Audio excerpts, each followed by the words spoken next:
1st. Sponsored by Matex Heating, Cooling, and Plumbing. All right, so things looking pretty good out there tonight.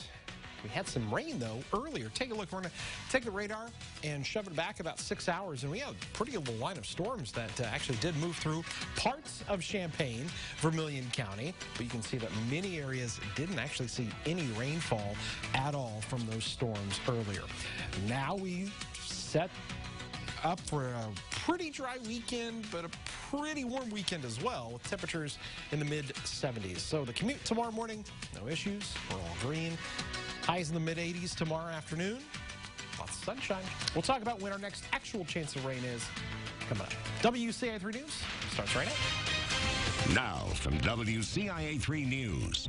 All of the trustees, everybody agreed that this was the best thing for Forsyth. Recreational marijuana sales could bring money to towns, but one says they don't want it, and they've already banned it. Plus, it's a disaster declaration covering the entire state. How this one could help farmers. A laundromat? Are you serious? Are you actually serious? A laundromat? I mean, it's a joke. What's the matter with you? Why? Arguments dominated one village board meeting tonight, why a debate over a liquor license had people upset. You're watching your local news leader. This is WCIA 3 News at 10. I see no benefit in having it in Forsyth.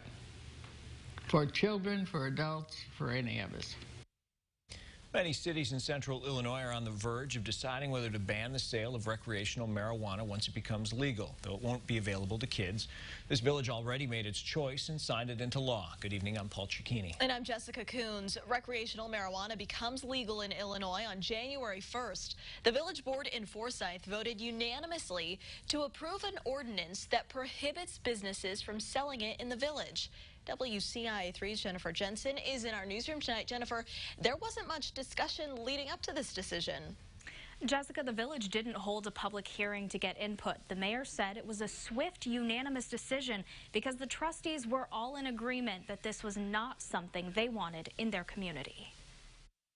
It is not beneficial because it's just another vice, and I think it could be very harmful. Recreational marijuana has been a hot topic of discussion, especially since Governor Pritzker signed the bill to legalize it. It's getting pushback from some places in central Illinois, like Forsyth. We looked at the quality of life for our children, for our families, and we do not need any growers or any type of marijuana in Forsyth.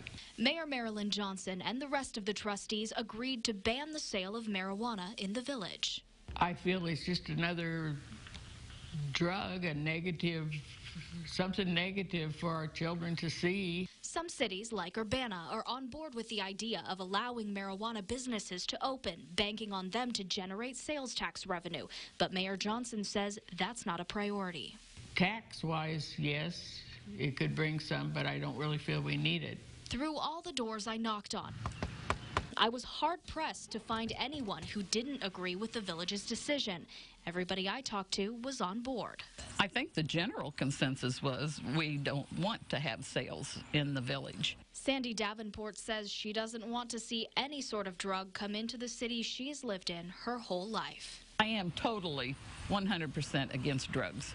And as far as I'm concerned, marijuana is. Unless you need it for your health, then that's all right. But just to be using drugs to get high or to make you feel better, I'm 100% against that.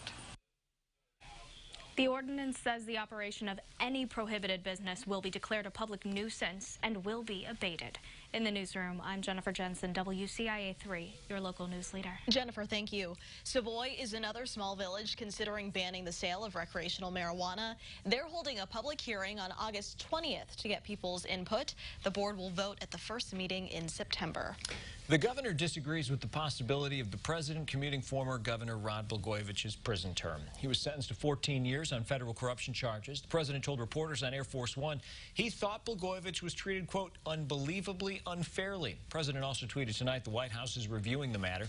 Governor Pritzker weighed in, saying, quote, President Trump has some pretty important things that he ought to be dealing with, not the least of which is the mindless killings this past week and gun safety. I wish he would focus on that. Governor Blagojevich should remain in prison. A new law will try to keep survivors of domestic violence and their children safer.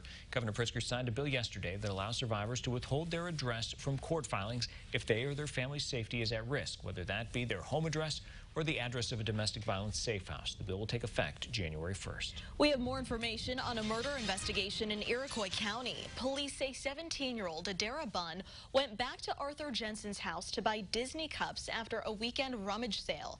Jensen was charged with her murder after she was found dead in his home in Sheldon on Monday. Police say he told them he strangled her. A Broadlands woman died after police say she was hit by a semi on the interstate. It happened early this morning on I-74 near the Neal Street exit in Champaign. Police say 33-year-old Emily Ray walked into the road. She died at the scene. There will not be an autopsy.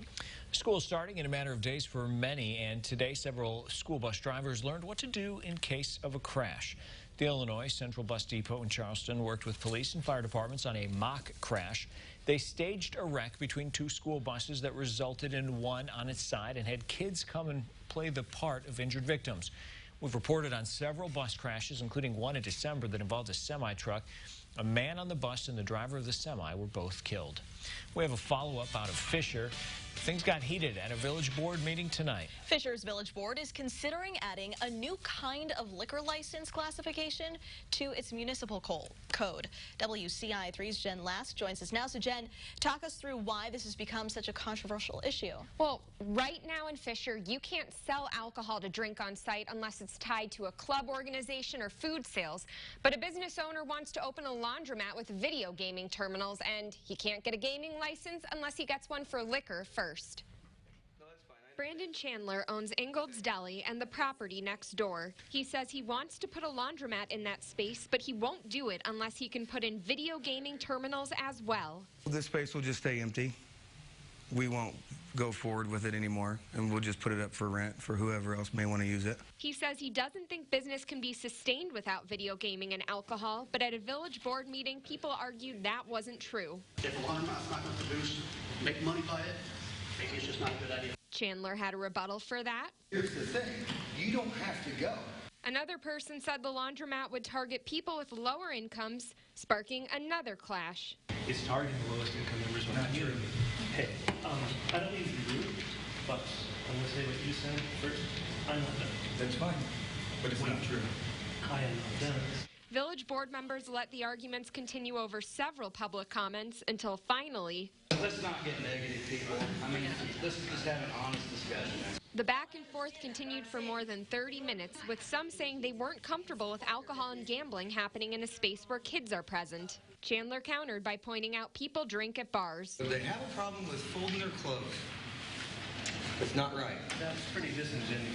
Nobody's problems with folding clothes. The board ultimately decided to go ahead and draft up an ordinance to vote on next week and put a rest to the issue once and for all. Things got a little heated at times, but I was glad we at least got a chance to say our piece. I wish the board had been more receptive. The village's attorney is drafting up an amendment to the ordinance. Chandler says if he gets a liquor license and then a gaming license, he wants to put in 5 video gaming terminals, the maximum allowed. Jessica? It'll be interesting to see where this goes. All right, Jen, thanks so much.